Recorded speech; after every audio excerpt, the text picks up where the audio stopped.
Oke, mohon izin kepada panitia. Karena dari panitia meminta saya merangkap sebagai MC ya. Jadi untuk mengefektifkan waktu, mungkin kita akan mulai acara pada hari ini.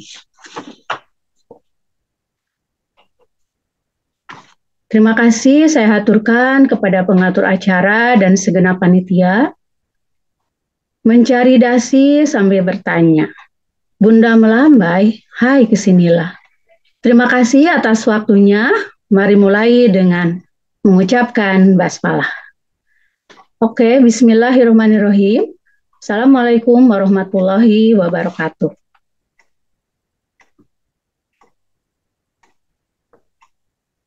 Hadirin sekalian, peserta webinar yang berbahagia sekali hari ini, saya berkesempatan sebagai MC sekaligus menjadi moderator pada acara webinar yang akan diselenggarakan pada kesempatan hari ini. Izinkanlah saya, Dr. Yuni, membacakan rundown acara atau kegiatan.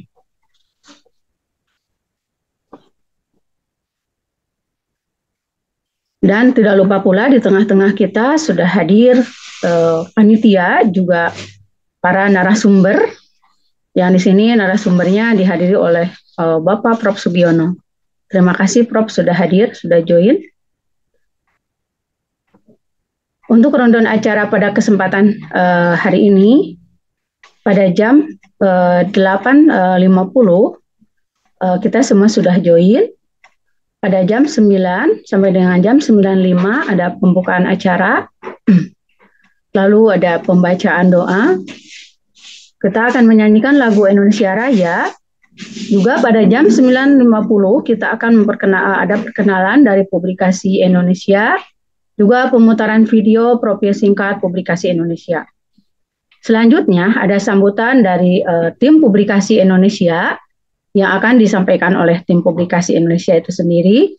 Lalu di jam 9.20 ada perkenalan dari speaker, serta penyampaian materi, dan di 10.25 sesi pertanyaan, dan kita akan berakhir di jam 10.55 sampai dengan jam 11 penutupan. Marilah kita menginjak kepada acara yang pertama.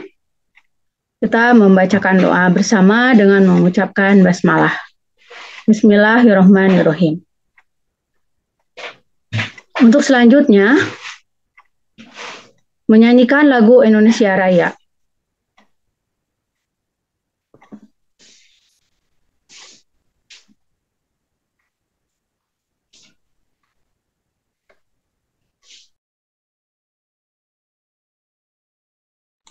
Pada panitia dipersilakan.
Terima kasih kepada hadirin peserta webinar yang telah sama-sama menyanyikan lagu Indonesia Raya.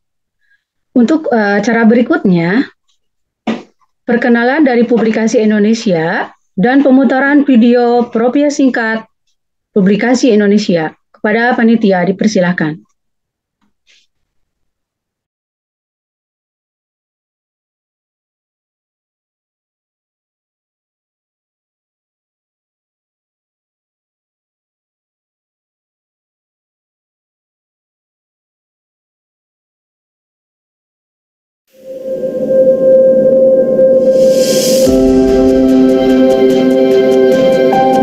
SIPI Publikasi Indonesia didirikan pada tahun 2020 sebagai salah satu lembaga publikasi ilmiah terbesar di Indonesia yang telah dikenal oleh para akademisi hingga saat ini pada tahun 2022 telah mencapai lebih dari 4.000 autor yang tersebar di seluruh Indonesia dan dunia. Dengan melihat perkembangan dan minat publikasi ilmiah di Indonesia juga akan sangat berpengaruh pada perkembangan riset di mata dunia. Revolusi Industri 4.0 memicu dan memacu kemajuan teknologi informasi khususnya di Indonesia. Kemajuan teknologi informasi dalam bidang karya ilmiah bisa dengan mudah diakses dalam bentuk digital. Menanggapi kemajuan teknologi ini, guru dan dosen sebagai salah satu penggerak dituntut untuk terus melakukan perbaikan dan peningkatan kualitas diri. Oleh karena itu, beberapa produk yang sudah kami tawarkan sudah sesuai dengan kebutuhan guru dan dosen dalam bidang publikasi ini.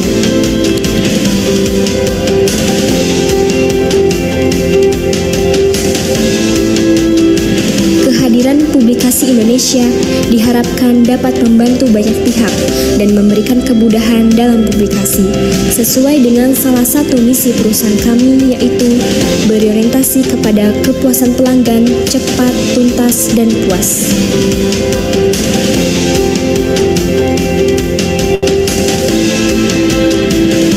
Bersama Publikasi Indonesia, publikasi dengan layanan profesional dan dapat diandalkan yang akan membantu Anda mencapai tujuan akademik Anda.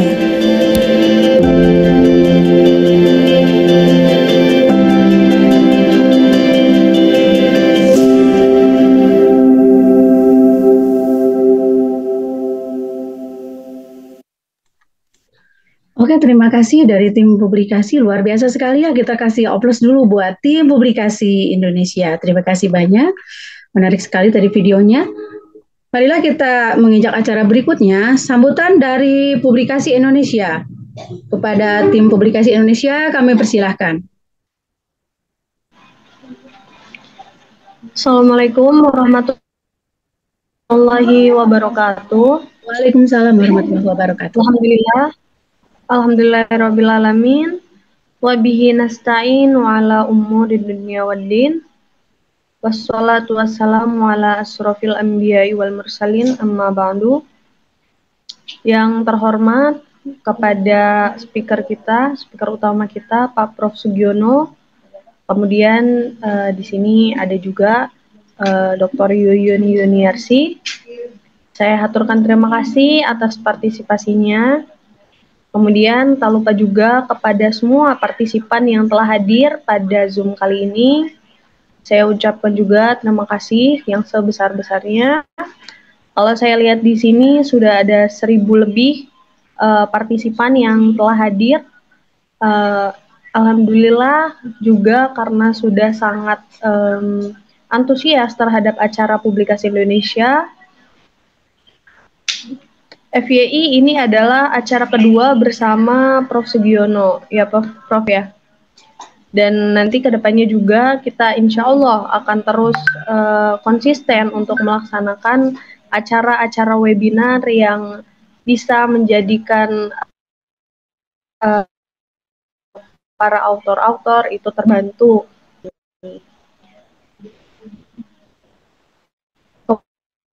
Kemudian saya juga sebagai perwakilan dari Publikasi Indonesia mengucapkan mohon maaf yang sebesar-besarnya apabila dalam acara ini masih ada kekurangan, masih ada hal-hal yang belum memuaskan kayak gitu. Semoga dari acara ini teman-teman semua yang sudah hadir bisa menjadi partner yang baik untuk kita juga semuanya, dan kita bisa bertemu kembali di webinar yang akan datang dengan konsep yang lebih menarik, dengan konsep yang lebih baik lagi kayak gitu ya teman-teman semuanya.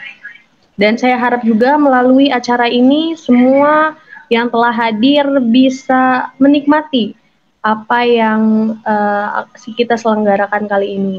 Bisa saling bertanya, bisa saling bertukar pikiran, dan bisa menambah relasi kembali. Begitupun dengan kami, begitu mungkin.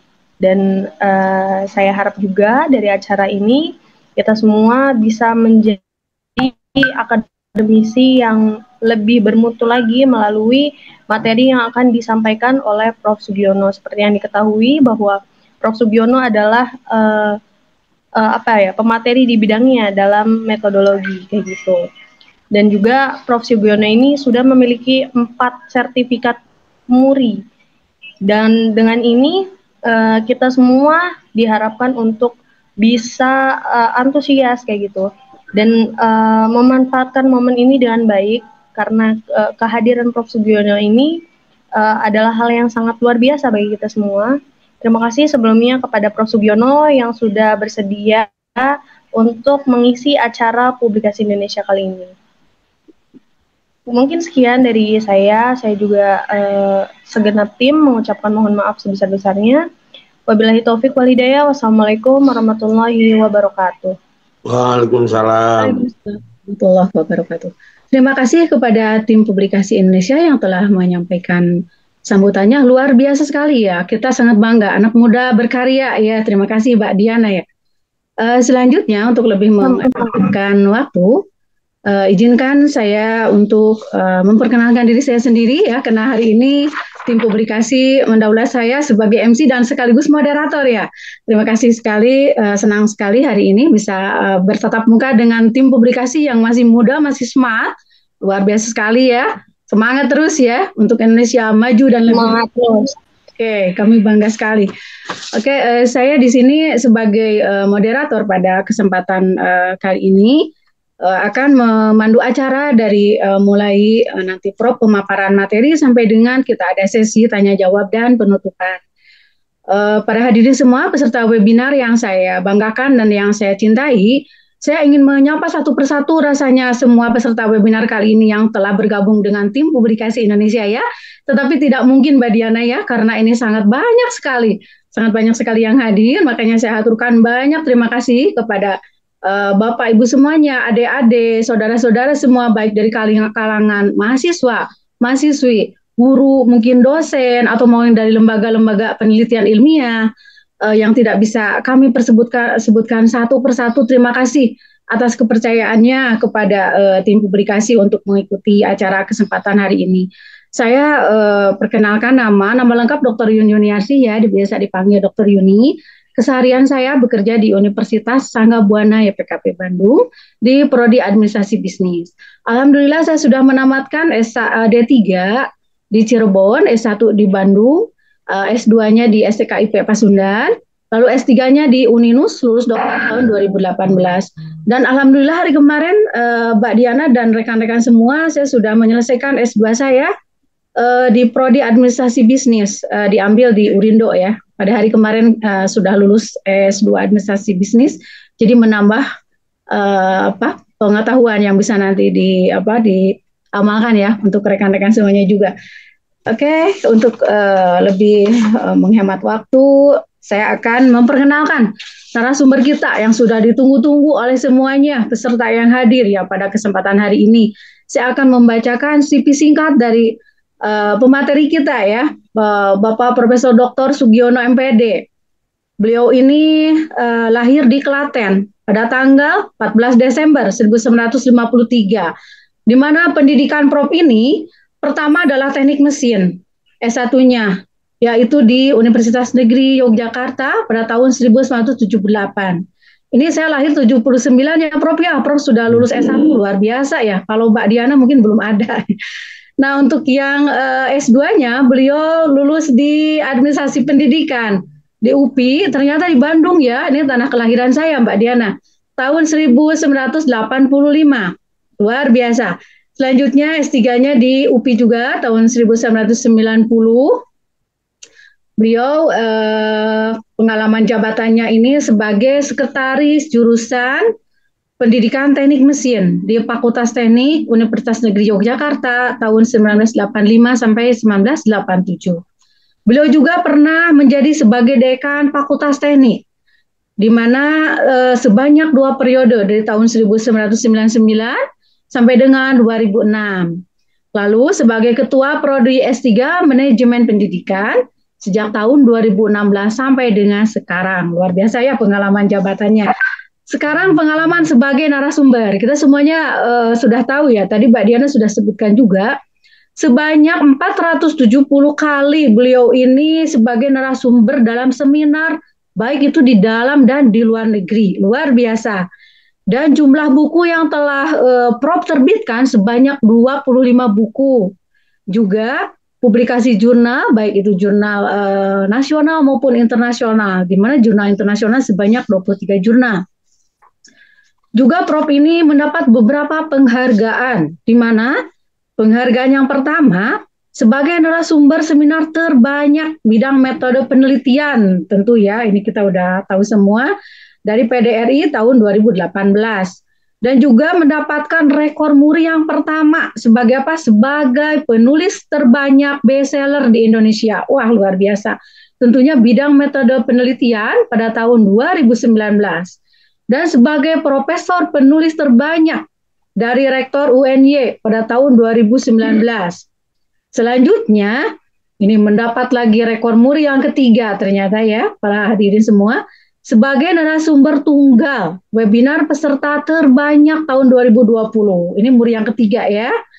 Nah, sebagai dosen publikasi ilmiah terproduktif, luar biasa sekali, dari UNY pada tahun 2021. Juga yang keempatnya adalah muri sebagai narasumber terbanyak di era pandemi COVID 2022. Itu ya, para hadirin semua, ingin membacakan semuanya CV-nya beliau, tetapi waktu kita terbatas, dan Prof ini juga ditambah dengan kegiatan organisasi profesi sebagai Ketua Dewan Pembina Asosiasi Dosen dan Guru Vokasi Indonesia dari 2020 sampai sekarang, lalu Ketua Pakar Ikatan Guru Vokasi Indonesia Maju, sebagai Ketua Dewan Pakar Asosiasi Dosen Peneliti, juga Ketua Dewan Pembina Asosiasi Dosen Metodologi.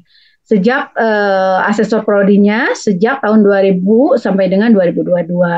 Dan beliau juga masih asesor perguruan tinggi sejak tahun 2010 ya. Itu ya CV singkat dari Prof, kalau saya bacakan banyak sekali, kayaknya 3 jam tidak akan selesai.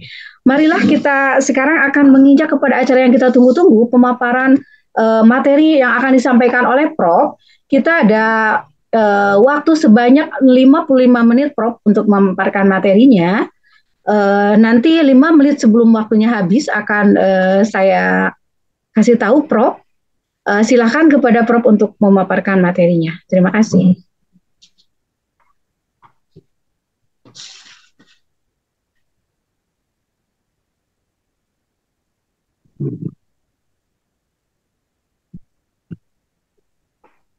Apakah PowerPoint sudah terlihat, Bapak Ibu? Sudah Prof, tinggal di...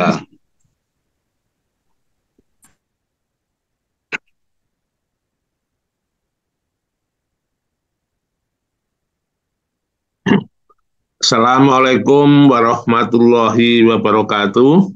Waalaikumsalam warahmatullahi wabarakatuh. Yang terhormat tim Publikasi Indonesia, ini Mbak Diana ini ketuanya atau apanya ya Mbak? Ya, tim Publikasi Indonesia. Ya, saya direkturnya Pak. Ya Pak, Mbak. Ketuanya. Saya sekarang itu sebagai ketuanya Pak. Direktur. Nah, luar biasa, ini direkturnya masih cucu saya ya. Ya, terima kasih. Ini kreativitas luar biasa di era industri 4.0. Pada moderator Ibu Dr. Yuyun Juniarsih, selamat setelah doktor masih bisa lulus S2. Ya, terima kasih, Prof. Teman-teman peserta webinar yang sangat saya banggakan, tema penelitian ini adalah penelitian yang berkualitas. Dengan penelitian yang berkualitas itu, kemungkinan untuk publikasi di jurnal nasional dan jurnal internasional bereputasi akan memiliki peluang yang tinggi. Bagi teman-teman yang sudah punya hasil penelitian dan belum dipublikasikan, atau yang akan melakukan penelitian untuk publikasi, bisa menghubungi Direktur Publikasi Indonesia, Mbak Diana ya, bisa dibantu untuk publikasinya.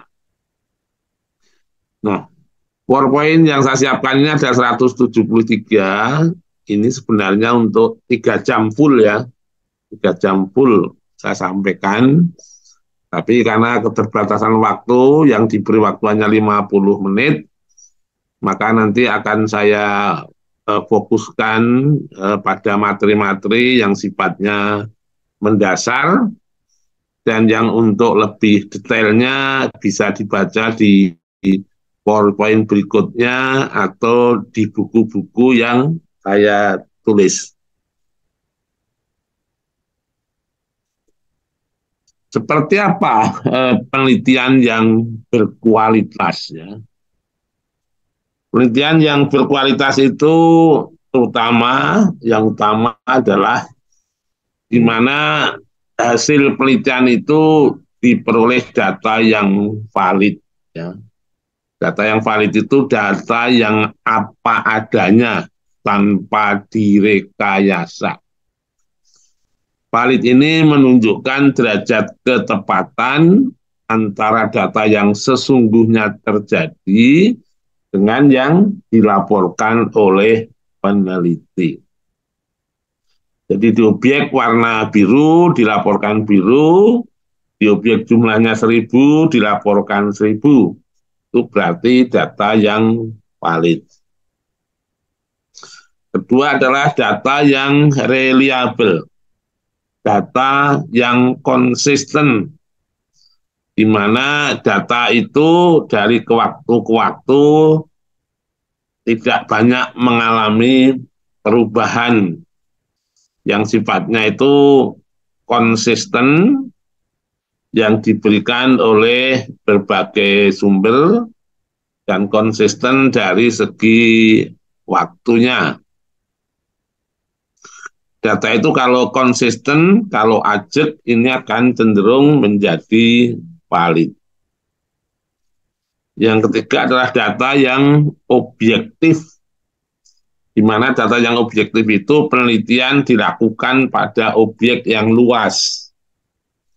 Jadi data yang objektif itu data yang disepakati oleh banyak orang. Jadi penelitian ini makin luas, ini memiliki validitas eksternal yang lebih baik. Nah, 3 ini adalah terkait dengan hasil penelitian, dan ada indikator lainnya di mana dari 3 aspek itu memiliki kebaruan. Sesuatu yang baru berarti sebelumnya belum pernah ada. Penelitian yang baru akan memiliki manfaat nyata. Ya, jadi hasil penelitian memiliki manfaat. Sebagai contoh, kalau teman-teman bisa melakukan penelitian yang bisa menghasilkan jaringan listrik tanpa kabel, yang bisa menghasilkan makanan sedikit tapi cepat kenyang, yang bisa menghasilkan suatu model-model pembelajaran yang bermanfaat, ini akan memiliki nilai yang bermanfaat. Syukur yang terakhir, hasil penelitian itu memiliki nilai ekonomi. ekonomi itu hasil penelitian dapat dijual. Karena yang dijual bukan laporannya ya, tapi yang dijual adalah hasil penelitian. Misalnya tadi melakukan penelitian bisa menghasilkan jaringan listrik tanpa kabel, wah itu pasti laku dijual. Melakukan penelitian yang bisa menghasilkan aplikasi handphone yang bisa mengirimkan aroma ya pada saat menjual parfum, promosi makanan, aromanya dapat dilewatkan handphone melalui aplikasi. Itu berarti hasil penelitian memiliki nilai ekonomi. Ya. Jadi ada 6 hal ini, teman-teman kalau ingin menghasilkan penelitian yang baik, diperoleh data yang valid, yang reliable, yang objektif, yang baru, bermanfaat, dan laku dijual. Nah, bangsa Indonesia ini nomor 5 sampai 6 nampaknya belum bisa mencapai, sehingga belum ada produk-produk teknologi hebat yang dihasilkan oleh bangsa Indonesia. Jadi kemungkinan ya di mana hasil penelitian ini sangat terkait dengan metodenya. Jadi ini ada kuadran, metodenya benar, di sini metodenya salah. Terus garis horizontalnya, hasilnya benar dan hasilnya salah. Maka penelitian yang dianggap baik kalau yang kuadran 1, di mana penelitian dilakukan dengan metode yang benar dan hasilnya juga benar. Hasil yang benar tadi memiliki 6 indikator tadi. Inilah yang diharapkan. Karena dari segi ilmu metodologi, bila metode penelitian itu benar, maka dapat diprediksikan hasilnya akan benar. Yang kedua, kemungkinannya adalah metodenya sudah benar, tapi hasilnya salah. Jadi metodenya sudah benar, tapi cara mengumpulkan data, cara analisisnya, cara menentukan responden salah, sehingga metodenya benar, tapi hasilnya salah. Ya, kebanyakan juga terjadi di berbagai penulisan karya ilmiah. Tentu yang tidak diharapkan adalah meneliti dengan metode salah. Ya, biasanya kalau metodenya salah, maka hasilnya juga akan salah.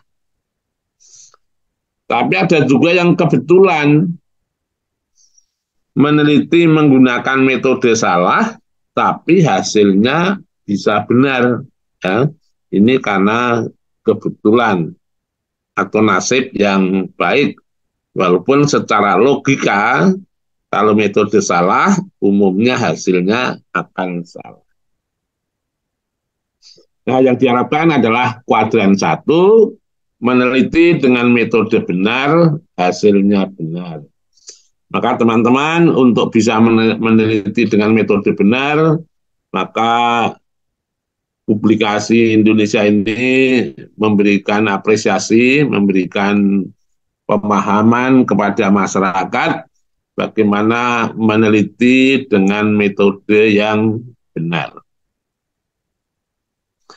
Jadi kemungkinannya meneliti metode benar, hasilnya benar, metode penelitian benar, hasilnya bisa salah, apalagi metode salah, hasilnya akan salah, dan metode salah kalau nasib baik, hasilnya bisa benar. Apa nilai kebaruan dari suatu penelitian? Satu, sesuatu yang baru berarti belum pernah diteliti oleh orang lain. Ya. Ini betul-betul asli, original dari peneliti.